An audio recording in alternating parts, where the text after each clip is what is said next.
Compound interest. Compound interest அப்படின்னா கூட்டு வட்டி அப்படின்னு சொல்லிட்டு தமிழ்ல சொல்லுவாங்க.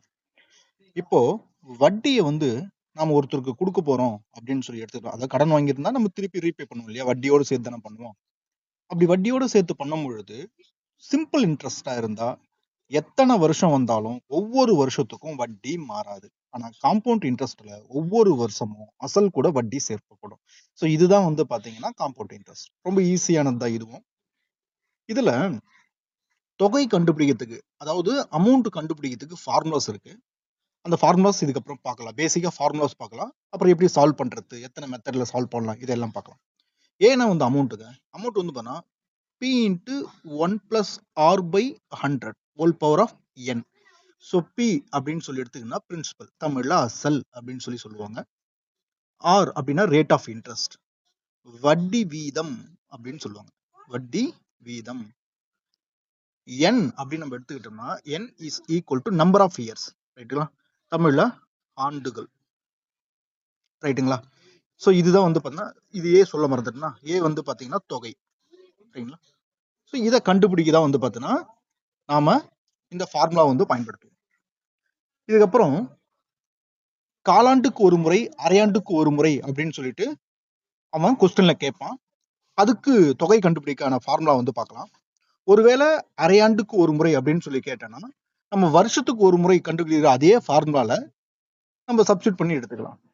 தொகை ஏ இஸ் ஈக்குவல் டு வருஷத்துக்கு ஒரு முறை கண்டுபிடிக்கிறதுக்கான ஃபார்முலாங்க P into 1 plus R by 100 whole power of n. So இந்த ஃபார்முலா தான் நம்ம பயன்படுத்துவோம். அரைனா நாங்க 1/2. அப்போ ரேட் ஆஃப் இன்ட்ரெஸ்ட் வட்டி விதத்துல 2ஆல வகுத்து நம்பர் ஆஃப் இயர்ஸை 2ஆல பெருக்கணும்னா நமக்கு என்ன கிடைக்கும், அரையாண்டுக்கான தொகை கிடைக்கும். இப்போ காலாண்டுக்கு ஒரு முறை அப்படின்னு சொல்லிட்டு கேட்பான். காலாண்டுக்கு ஒரு முறைனா அதே ஃபார்முலா தான் நம்ம பயன்படுத்த போறோம். A is equal to P into 1 plus R by 100 whole power of n, ரைட்டுங்களா. காலாண்டுனாங்க 1/4 தான் வந்து பார்த்தீங்கன்னா கால், ரைட்டுங்களா. ரேட் ஆஃப் இன்ட்ரெஸ்ட்டை 4ஆல டிவைட் பண்ணிட்டு நம்பர் ஆஃப் இயர்ஸை 4ஆல பெருக்கணும்னா நமக்கு காலாண்டுக்கான இந்த தொகை வந்து நமக்கு கிடைக்கும். இதை தாண்டி ஒரு சில டைப்ஸ் எல்லாம் இருக்கு, அதுக்கு ஃபார்முலாஸும் இருக்கு, அதை நம்ம பார்த்துக்கலாம்.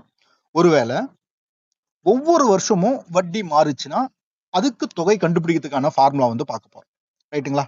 ஸோ உதாரணத்துக்கு இப்போ ஃபர்ஸ்ட் வருஷம் வந்து பார்த்தீங்கன்னா உங்களுக்கு ஒரு 5% வட்டின்னு சொல்லி சொல்றாங்க. ஆனால் செகண்ட் வருஷம் அதை அப்படியே 2% இன்க்ரீஸ் பண்ணிடுறாங்க.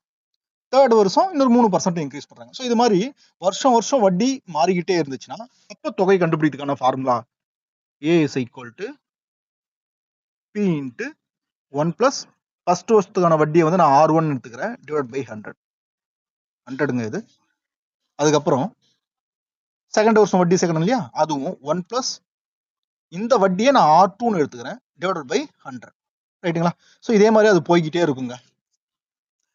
ஒருவேளை காலம் வந்து ஃபிராக்ஷன்ல கொடுத்தானா, பின்னத்துல கொடுத்தாங்கன்னா அது எப்படி நம்ம தொகை கண்டுபிடிக்கலாம் அப்படின்னு சொல்லி பார்க்கலாங்க. ஃபிராக்ஷன்ல கொடுத்தா மட்டும்தான் இது நம்ம இந்த மெத்தடை வந்து பார்த்தீங்கன்னா பயன்படுத்தணும். எப்படி ஃபிராக்ஷன்ல கொடுப்பான், இப்போ 2 இன்ட்டு 3/4 இயர்ஸ் அப்படின்னு சொல்லிட்டு கொஸ்டின்ல கொடுத்துருப்பான்.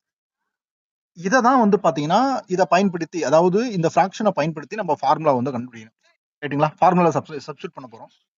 அப்போ A is equal to P into 1 plus R by 100 into 1 plus R by 100.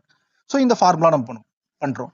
இந்த ஃபார்முலால 2ன்றது நம்பர் ஆஃப் இயர்ஸ், இந்த இடத்த n எடுத்துக்கிறேன். 3/4 அப்படின்றது ரேட் ஆஃப் இன்ட்ரெஸ்ட் கூட நான் பிரிக்கிறேன், ரைட்டுங்களா. இது பெருக்கல், இது ஆக்சுவலி இது 4 இருக்கு கீழே இடம்பத்துல நான் இது எழுதிக்கிறேன், சிறுசா எழுதிக்கிறேன். அப்போ R 3/4 அப்படின்றது தான் வந்து பாத்தீங்கன்னா இந்த மெத்தட்ல நம்ம அப்ளை பண்றோம். இதுக்கப்புறம் ஒரே ஒரு ஃபார்முலா மெத்தட் இருக்கு. அது வந்து பாத்தீங்கன்னா காம்பவுண்ட் இன்ட்ரெஸ்ட்டுக்கும் சிம்பிள் இன்ட்ரெஸ்ட்டுக்கும் டிஃபரன்ஸ் கேட்போம். 2 வருஷத்துக்கான டிஃபரன்ஸ் கேட்கலாம், அல்லது 3 வருஷத்துக்கான டிஃபரன்ஸ் கேட்கலாம். 2 வருஷத்துக்கான டிஃபரன்ஸ் கேட்டானா difference is equal to PR square divide by 100 square, ரைட்டுங்களா. 3 வருஷத்துக்கான டிஃபரன்ஸ் கேட்டனா difference is equal to PR square divide by 100 square into 300 plus R divide by 100ங்க. இதுக்கப்புறம் நம்ம எத்தனை டைப்ல வந்து பாத்தீங்கன்னா இந்த காம்பவுண்ட் இன்ட்ரெஸ்ட்டை சால்வ் பண்றான்னு பார்க்கலாம். காம்பவுண்ட் இன்ட்ரெஸ்ட்ல என்னென்ன டைப்லாம் கொஸ்டின் வந்து பாத்தீங்கன்னா சால்வ் பண்ணலாம்னு பார்க்கலாம்.